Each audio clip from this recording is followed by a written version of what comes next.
Bismillahirrahmanirrahim. Assalamualaikum warahmatullahi wabarakatuh. Selamat berjumpa lagi saudara-saudara semuanya. Alhamdulillah pada siang ini kita bisa bertemu lagi, dan pada kesempatan ini saya khususkan untuk mengucapkan kepada teman-teman semua bahwa kita akan memasuki bulan Ramadan. Marhaban ya Ramadan. Selamat datang Ramadan. Alhamdulillah, salah satu doa kita pada saat dulu tahun lalu saat Ramadan sudah berakhir tahun lalu, saya berdoa dan mungkin juga banyak rekan-rekan semua yang berdoa, ya Allah berikanlah kesempatan untuk bisa bertemu Ramadan tahun depan.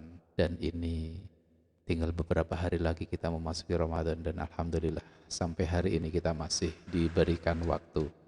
Semoga besok-besok dan besok lagi sampai ketemu Ramadan, dan selesai Ramadan kita masih diberikan kesempatan. Namun pada prinsipnya bahwa apapun itu adalah kehendak Allah. Bisa jadi setelah ini saya dipanggil atau besok dipanggil, tidak sempat ketemu bulan Ramadan, yaitu sudah menjadi kehendak Allah. Baik, Alhamdulillah, tema kali ini adalah marhabannya Ramadan. Selamat datang Ramadan. Kita mengucapkan selamat datang artinya ada sesuatu yang kita tunggu pada saat bulan Ramadan, dan tentunya juga ada sesuatu yang sudah kita persiapkan untuk masuk dalam bulan Ramadan ini. Tentunya akan ada satu perubahan situasi ataupun pelaksanaan ibadah selama bulan Ramadan seperti berbeda dengan tahun-tahun yang lalu. Namun secara jujur apabila kita perhatikan ya dari tahun ke tahun, bahkan semenjak saya kecil sampai sekarang, itu ada suatu pola yang hampir-hampir sama. Apakah itu? Bahwa semenjak akan masuk Ramadan sampai Ramadan dan akan masuk bulan Syawal, itu harga-harga mulai naik. Nah, hal ini pun terjadi juga pada tahun ini. Harga minyak goreng naik, telur naik, daging ayam naik. Ya, apabila minyak goreng mungkin bukan hanya karena akan memasuki Ramadan ya, tapi juga memang karena ada faktor lain yang menyebabkan minyak goreng itu naik. Namun intinya adalah bahwa itu selalu saja terjadi. Dan apabila kita analisis lebih jauh lagi, ada suatu perubahan perilaku juga yang dilakukan oleh saudara-saudara kita yang berpuasa ataupun pada umumnya selama bulan Ramadan ini, yaitu terjadi peningkatan kebutuhan yang pada masa-masa biasa makan itu ya di sana di dalam meja itu ada teh hangat atau minuman ya, apakah itu teh atau air yang lain, kemudian nasi, sayur, dan lauk. Namun coba kita perhatikan, dan pada diri saya pun juga sama seperti itu.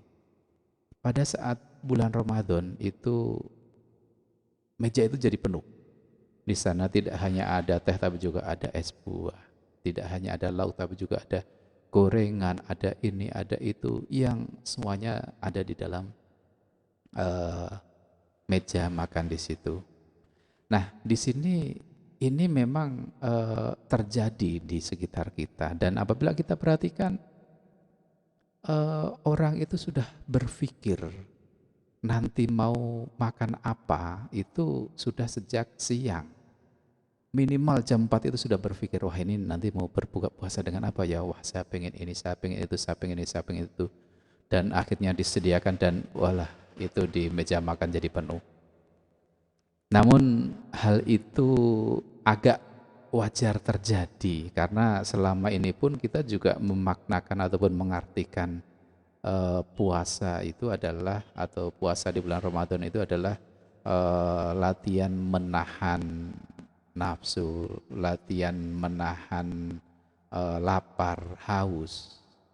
Nah, sehingga apabila batasan puasa Ramadan itu dari subuh sampai ke maghrib, begitu maghrib selesai, maka yang ditahan-tahan itu lepas, nggak terkontrol. Ibarat bendungan yang airnya itu banyak, pintunya itu pada saat dibuka itu langsung keluar menyembur.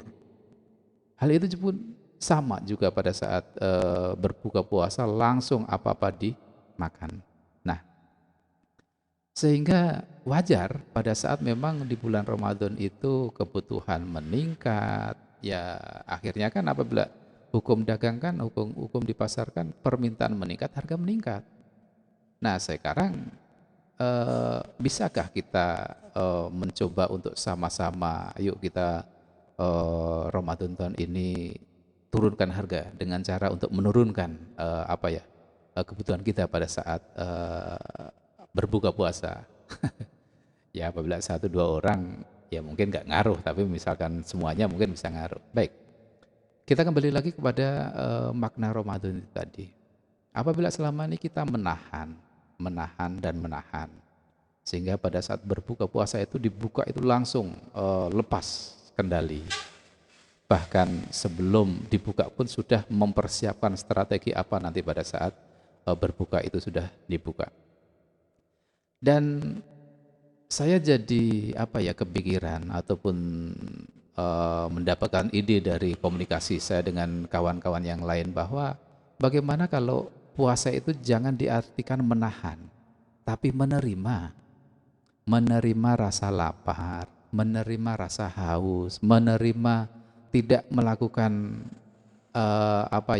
tindakan-tindakan yang biasanya dihalalkan pada saat di luar Ramadan, tapi pada saat puasa ini tidak boleh dilakukan di siang hari. Nah, bagaimana kalau kita artikan menerima? Karena dengan satu persepsi bahwa apabila menerima, lapar itu terjadi siang hari, lapar haus itu terjadi di siang hari. Saya terima pada saat batas akhir puasa, yaitu di jam maghrib itu, karena kita memang sudah menerima, tidak terlalu asal dari persepsi kita. Nah, itulah satu cita-cita yang ingin saya coba pada bulan Ramadan ini. Dan dari sana saya selain istilahnya itu kaitannya salah, itu ada satu pemikiran bahwa kita itu berpuasa hari pertama, saya sudah nahan ini, nahan itu, baru sebagian saja yang bisa saya kontrol atau sebagian saja yang bisa saya terima. Yang lain sih masih nahan, tapi bagian kecil sih saya terima. Dan apabila pas saya itu sudah lepas dari kandangnya, maka bekas keberhasilan saya pada hari pertama itu masih saya pegang pada malam, sehingga saya lanjutkan lagi hari kedua, ketiga, dan selanjutnya itu ya awalnya sebesar itu saya masih tahan, tapi banyak hari saya lebih banyak yang bisa saya terima, tidak lagi menahan tapi sudah bisa menerima terhadap hal-hal apa yang tadi saya tahan. Nah, ini pun juga beribadah di bulan Ramadan. Kita beribadah ini di saat bulan Ramadan itu adalah dalam rangka mencapai suatu kefitrohan. Yang fitrah itu siapa?